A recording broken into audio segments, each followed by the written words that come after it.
We're actually victims here. The citizens are victims. Why I say that is that, a situation where you can't even the, let's say, governors, the presidents, those who are elected, they can't even for sure say that, okay, that it was the people that elected them. You can easily bribe somebody anywhere, because when the person thinks about his family, thinks about the fact that he hasn't actually eaten, he hasn't actually, maybe the daughter or the son is somewhere in the hospital and he doesn't have money to pay for a hospital bill, and then you dangle 50,000 as bribe in his face. The way he'll grab it with his, and ask if there's more, he will take it.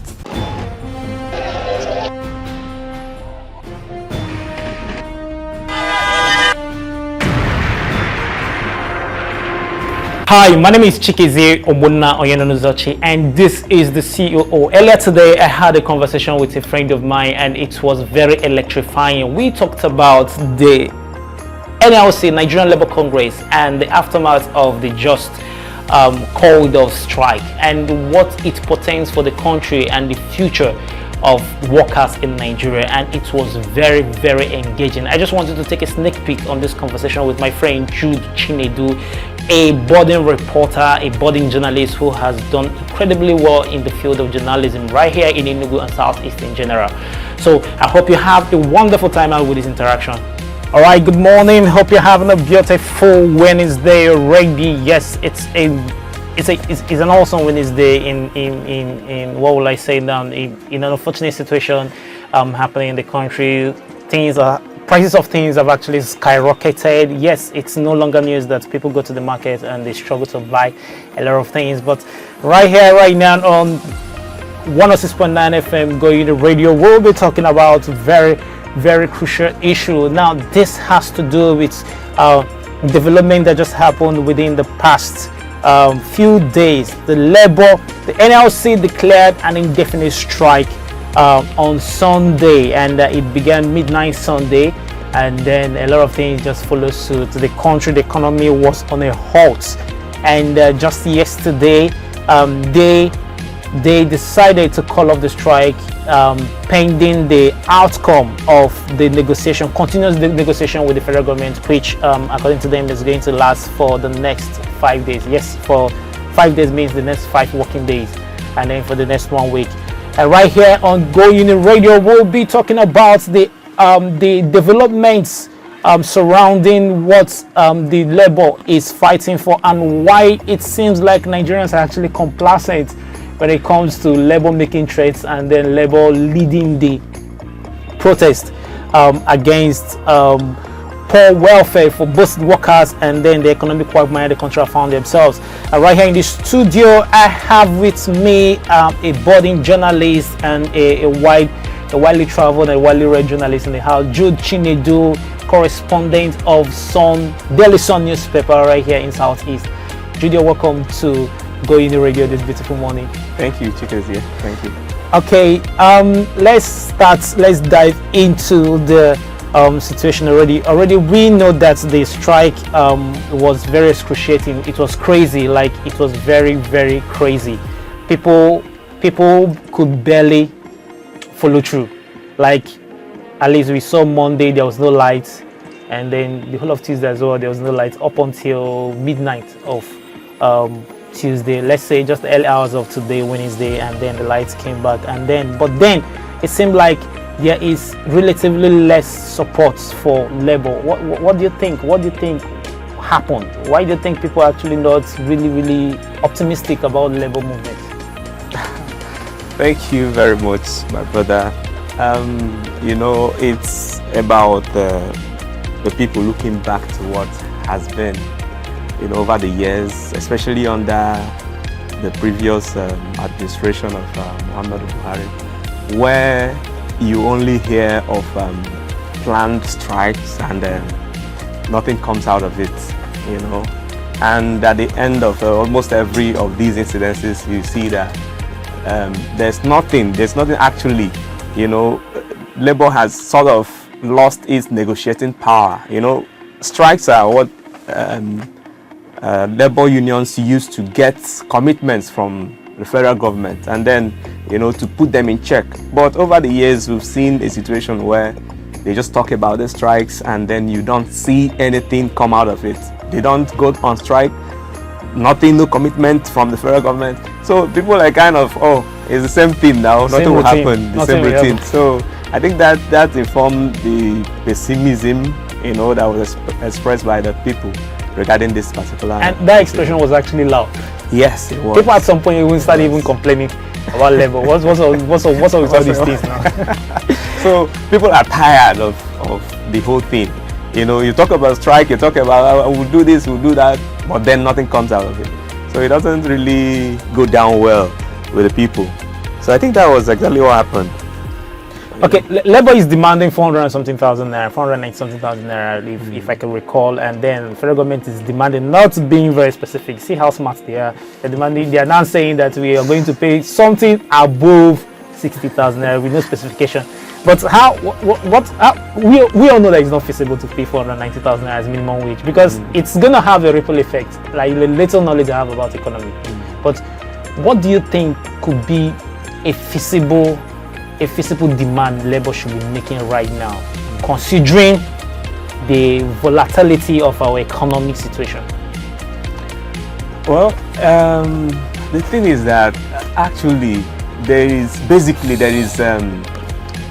how do I say this? There is lack of trust, between the populace and the government. Okay, we are talking about how practicable this particular demand is, but actually you and I, we are not aware, we don't know what is actually going on in this country. We don't know the real state of our economy. That's just the truth. What if they can actually afford 500k as the minimum wage? What if we are not aware? The things we know are just the things they are telling us. What if they are not being truthful? We are, for God's sake, we are one of the largest oil producing nations in this world, in Africa and the entire world. And why is our own case different? Why can't we afford these things? If they are aware, if they know that there is a consequence, that there is a negative result of spending much, why do they spend much on themselves? Why don't they think about these things when they are spending on themselves? That is the politicians, the presidents, the governors, the House of Rep members, the senators, and all that. When they spend on themselves, they don't think about the economy. They don't think about the ripple effects. But when it comes to minimum wage, they are now blackmailing the entire workers with that this thing will crumble the economy. This one. They begin to reason. They begin to think. I just read a report yesterday. There's this one of the aircrafts, presidential aircrafts, that is somewhere in Germany, and the amount they are paying for the landing fee, I don't know what they call it exactly. The amount they are paying for it is mind blowing, but it's there packed. What are we doing with 11 presidential aircrafts? What are we doing with all these things? So these are the questions the ordinary Nigerian will ask. These are the questions in the minds of the people. Why is it that when it comes to you, you spend without thinking, but then when it comes to the workers, the people who are actually doing the work, you are now rationalizing, you are now thinking about the economy, that the economy will crumble and all that. That is pure blackmail. That is the way I see it. But actually, if depending on, as in following what they have told us about the state of the economy, 200,000 is not too much for a worker. When you relate it with how the cost of things, a bag of rice is over 80,000 naira. A loaf of bread is 1,500, 1,600, depending on what you want. How many loaves of bread can the 60,000 naira they are projecting? How many loaves of bread can it buy? When you eat, you feed your children, they will go to school, you pay your rent, you pay for electricity, you pay for water, a lot of things to spend money on. And you've forgotten that you fall sick and you still And then you go to the hospital. And then the prices of drugs, they are, you know, these things are crazy. When you actually think about it, you know, when Labour is talking about a living wage, that is what we should be talking about. How much will you spend? Do you spend in a day, in a week, in a month? How much do you spend as a worker? You know, many workers I know, many state government workers, they no longer use their cars, their vehicles to work. They don't take them to work anymore. You know, because of you consider the price of fuel, you consider the price of every other thing. So, if they are being truthful to themselves, they should, you know, maybe 200k. 200k, fine, the workers can manage, you know, but in reality, it is not even enough for the average Nigerian worker. Now, let's step away from the labor fight. Let's just come down to the whole general issue we're having in the country now. Why does it look like Nigerians have totally resigned to fate and miss the poor leadership across the board? Because there are some countries, if you have, somebody said the Nigerian politicians are actually the luckiest in the world. There are some places, if you do half of what Nigerian politicians are doing, everywhere will be on fire. So why does it look like we are so complacent? We just resign to fate. The highest will say that God will fight our battle. Like that's the major thing you hear. God will judge them and all this. Why does it look like we've resigned? And then, what do you think about it? Why does it even look like we just like it's their thing now? We are just looking at them. Whatever thing they do with us is okay. It's quite an unfortunate situation. You know, quite unfortunate, and it's saddening. It's a very pathetic situation. You know, during the NSAS movement, I think Nigerians for the first time, you know, got fed up with the whole system, especially the youths. They wanted to, for the first time, show this anger.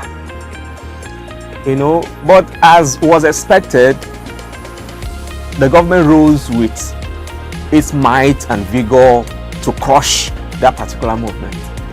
And they succeeded because at the back of the mind of everybody, you know, there's this fear that if anything happens to you, nothing will happen. Nobody will be held responsible. There's this fear in the back of the mind of every average Nigerian that when you protest, when you rise against the authority and anything happens to you, the person who is culpable goes scot-free, and your family will be left to nurse the wounds of your exit. You know, most times you have kids to take care of, you have responsibilities, you have a lot of things, and if you are aware that some persons will be held responsible, you'll be emboldened. Even if I die in this cause, the person who is responsible will be held accountable. You know, it gives you that courage to go out. And that is why in developed countries, you know, people come out to protest and do a lot of things. And then you see the authority, they don't go out in full force to crush these protests. Because you know, questions will be asked. Questions will be asked and people will be held accountable. You know, that is not to make excuses. I think a time will come, just as it came during the exercise. It will still come when people will, you know, get fed up, really fed up, and then decide to die, even if there are no consequences, even if that nobody is held accountable, because it is actually getting there. People are angry in the streets. People are angry. People are disenchanted with the entire thing they call governance, the entire thing they call whatever they call it. People are angry. If you ask the average man on the street, you see that people are not happy, you know. And again, is that we are very religious people, you know. That is talking about okay, we are handing it over to God, you know. We are very religious people, and it kind of affected our psyche somehow, that we feel the Almighty God in His mighty and you know, infinite powers will intervene even in things that we as a person, as a people, should take responsibility. You know, issues that we should rise up and fight, we allow God to do it. But God, the God I know, will not do for you what you can do for yourself. Of course. That is just the way it is. So I think there is need for a major reorientation. I think there is need for us to face reality most times, and if it is possible, challenge the authority, even if we lose our lives in the process. So in the process. Okay, so, now let me ask you this thing. If you're amongst Labour leaders, what will you do differently in this negotiation? Like, what will you do differently that will not look like every 4 years they will start negotiating for another minimum wage? Or what do you think you could do differently? Because it seems like everybody is criticizing Labour. Nobody seems like proffering something feasible, something practicable. Well, if I understand your question clearly, I think they've not at the moment done anything wrong. Yeah. At the moment, they've not done anything wrong, except that I would have wanted them to extend this strike for like maybe 1 week. Make the thing enter body well. You understand? Wait, don't you enter body well? No, just 1 day. No, it didn't enter well. If they had cancelled some international appointments, some of their international engagements, if it had disrupted a lot of things, the thing, they would have, at least when they come back to the negotiating table, they'll be more serious. They will be more serious. And not that, okay, 45,000 naira, they come the other day, you say 54,000, they come the other day, you say 60,000, and then in the heat of the entire thing, you are saying something above 60,000. That could be 61,000 or even 60. It could be 60,500 or 60,100 naira. It could be anything. So they are just taking the labor unions for a ride. They are not just being serious. We are talking about a situation where some countries are paying up to 700,000 as minimum wage. Some countries here in Africa, and we are dilly-dallying with 30,000, 40,000, 60,000. What? It doesn't even make sense. So I want them to continue in the course they are on right now. Make sure they get concrete commitments from the federal government. Yeah. Let it not just be okay. We're offering 70,000 and you back down. That it hasn't solved any problem. Of course, it hasn't solved any problem. Better leave it at 30,000. Maybe they suffer the thing they go, so that at least everybody will know that we are suffering, and not that they will use it to say, okay, haven't we increased your minimum wage? That we have, they will see it as an achievement, but it is actually not. Okay, see, the issue now is federal government can agree on the minimum wage, but another thing is implementation across boards. And so far, even with the 30,000 naira that was increased earlier, some states struggle to pay. Now, may they agree first. They should agree first. Then, my question now is, how best do you think we can actually achieve a collective implementation from the local government level to the state government, the federal government, as well as the private sector? I think it still comes down to labor. It still comes down to the labor unions. That is why we have unions. These are the group of people that will say, no, we refuse, we don't accept this. This is unacceptable. It still comes down to them. Okay, if you succeed in getting a particular amount, it is still your duty to make sure that those things you agree, those agreements are implemented. So labor unions in different areas, in different groups, different subgroups, different parastatals, different government establishments, and even private organizations, they should also sit up and ask questions and make demands.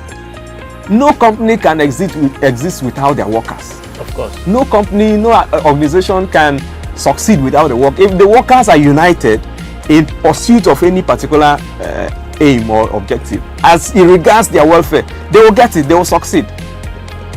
And then the people that say that state government cannot pay this one, are we not all aware that they increase the money they pay to them?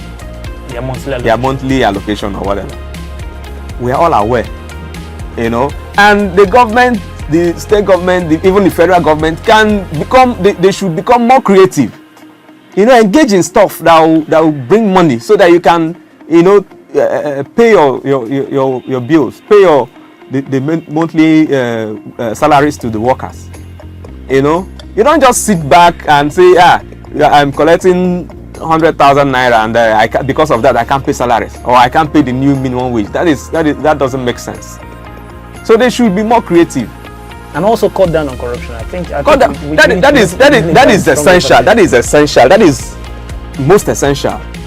You know, the money we lose for nothing.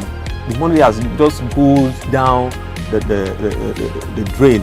They can take care of all these things we are talking about.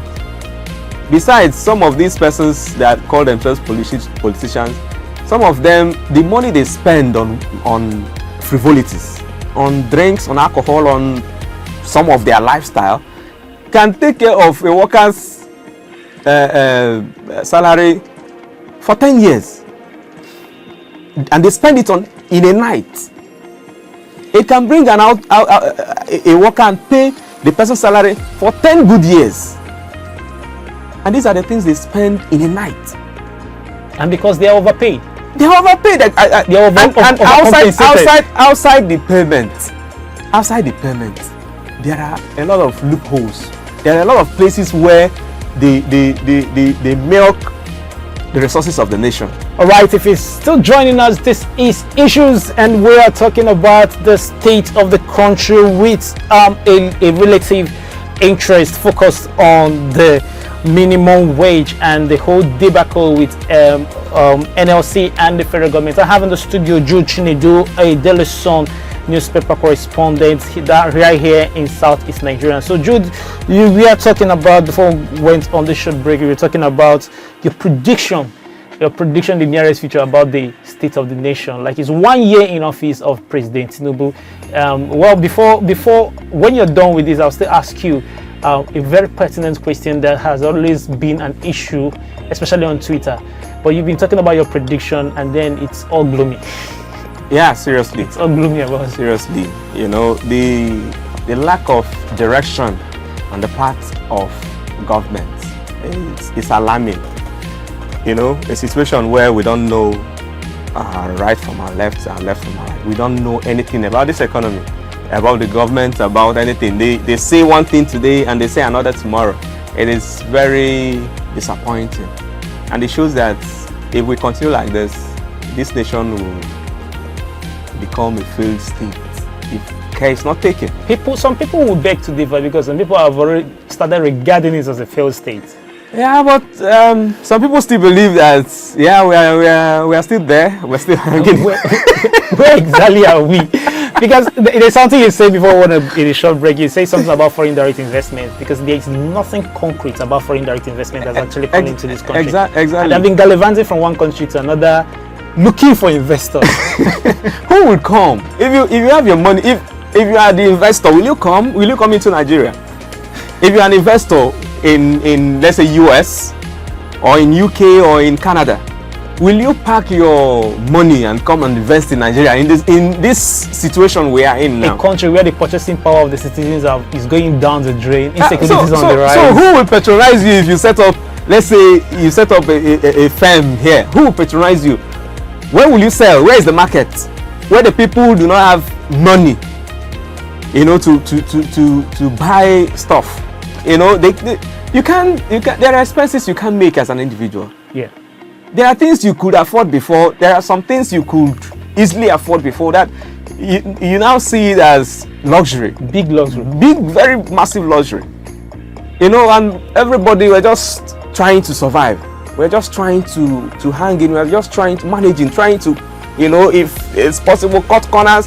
And that is even what is worsening the corruption situation in the country, because almost everybody is cutting corners in order to make ends meet.